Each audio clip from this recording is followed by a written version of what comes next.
Am I starting? If you'd like to. Why not?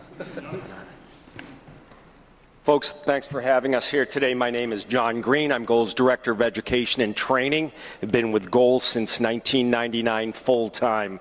I'd like to start off with a simple request.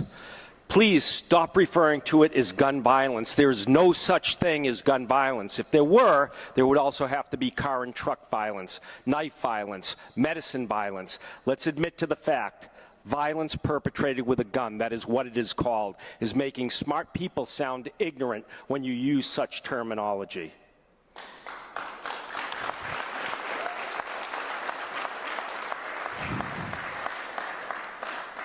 Because of Chapter 135, 74 young athletes from New Hampshire were unable to participate in the Massachusetts State Shotgun Championships earlier this year.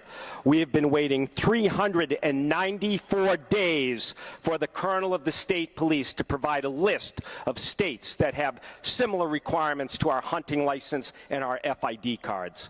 What you have done, those of you that voted for Chapter 135, is what we refer to as seagull management. You flow over, you drop this on good, hardworking, lawful citizens, and you had zero interaction with Firearms Records Bureau, folks from Massachusetts State Police, Department of Public Health. Representative Linsky, I am looking at you. You had it all wrong. You had it all wrong, right? This is unfair to the people that are trying to be lawful gun owners in the state. I don't believe that we can possibly be lawful because of Chapter 135. I respectfully request that you repeal it. All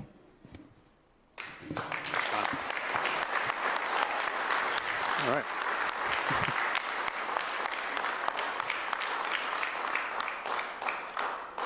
Hey everyone, Mike Harris. I also work for Goal. Happy Halloween, I guess. Last session, this hearing happened a couple days after Thanksgiving, so I guess it's just a tradition that these kind of fall on a holiday. Chapter 135 is everything this legislature promised it wouldn't be. Instead of streamlining licensing and ensuring the laws were easier to follow, we just got more of the same. It's restrictive, confusing, disorganized, vindictive, difficult to follow, difficult to understand. Once again, it's seemingly just a series of Band-Aids to solve a bunch of non-existent problems. We've gotten no advice from state agencies since last year interpreting anything like hunting issues or grandfathering dates, putting responsible gun owners at risk of prosecution. Law also discourages gun owners who might be going through a difficult time from seeking the help they might need for fear of losing their constitutional rights. The increased list of red flag reporters makes it almost impossible for folks going through a difficult time to talk to anyone who might be able to help them. And the inability to give your guns to a friend for safekeeping while seeking help for more than 6 days without reporting it as an official transaction makes it impossible for those folks to even make the simplest move toward protecting their own safety for fear of losing their personal property. It just feels vindictive and tone deaf. Representative Linsky, when you were lecturing your colleague earlier, you mentioned that Chapter 135 represents 10 years of work. Does that mean that the 2014 bill was no good? It wasn't any good? And you guys seem to do these every 10 years, so does that mean we'll see you here in 2034 also? Because we saw you in 2004 before that. So, you know, but I guess if that does happen, we'll be here in 2035. Yeah. But no, it's just more chipping away at civil liberties piece by piece as the Overton window shifts. And we're just here to say that we're tired for being blamed for the actions of criminals. And we hope Chapter 135 gets repealed one way or another.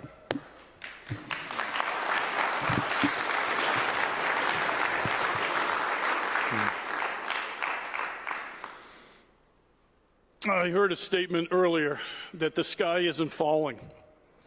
We are way beyond the sky falling. You know, first week in December will mark 25 years that I've had the privilege to represent the Second Amendment community, which now equals 10% of the population of this state. Since Chapter 135 was passed into law with virtually no daylight exposed to it, because the language wasn't released until Wednesday night and then voted on Thursday. Goal has had to shift from one of the premier advocacy organizations to an organization that now focuses on trying to keep lawful citizens out of prison. I'd like you to remember, as you move forward with some of this stuff, one question and one term. When our members, or gun owners, period, call the state and ask them very specific questions because they're trying to comply with something you cannot comply with, the state tells them they have to call an attorney. Why? Because over a year later, there is no one, not one person in this state that can explain the laws. That's unconscionable. When they do get to call an attorney, and here's the question I want you to remember, most of the attorneys now ask them, what's your risk tolerance? Because the attorneys can't answer the questions. What's your risk tolerance? Can you imagine that question ever being applied to another civil right anywhere in this country? No. The laws are so bad and so oppressive. I'm telling you right now, eventually in history, Chapter 135 will go down in history as one of the worst anti-civil rights pieces of legislation in modern U.S. history. Period.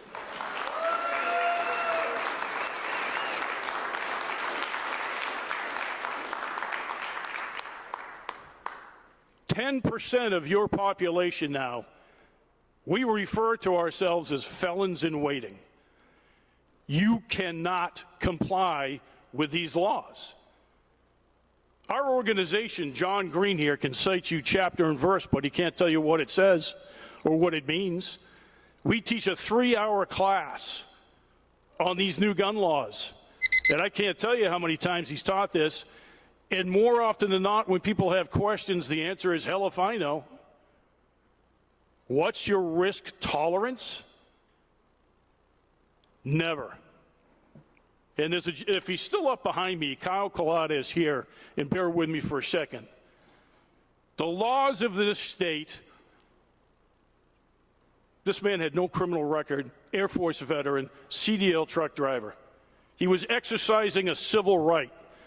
He was arrested, he was declared a dangerous individual, and he was detained unconstitutionally for 4 months. The laws are destroying lives. They're destroying lives. And if I could ask a favor, if Kyle's still back behind me, that before you all leave, you go meet Kyle and you beg his forgiveness for what this state has done to him and his fiancée, Saranda.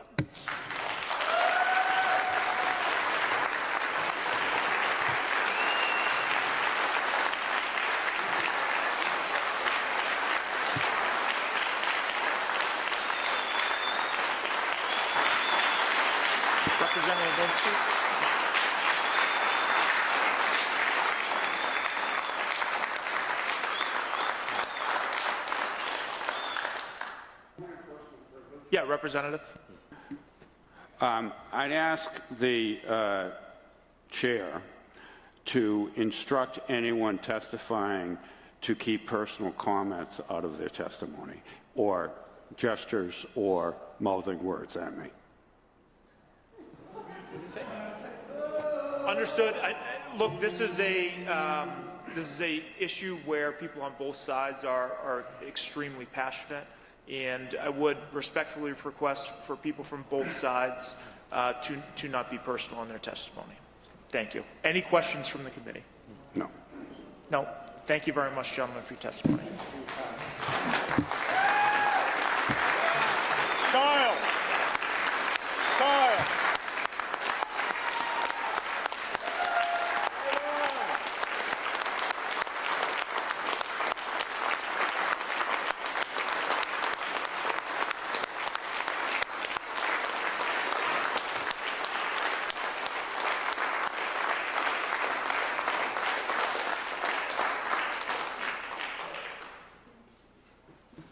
I'd now like to invite another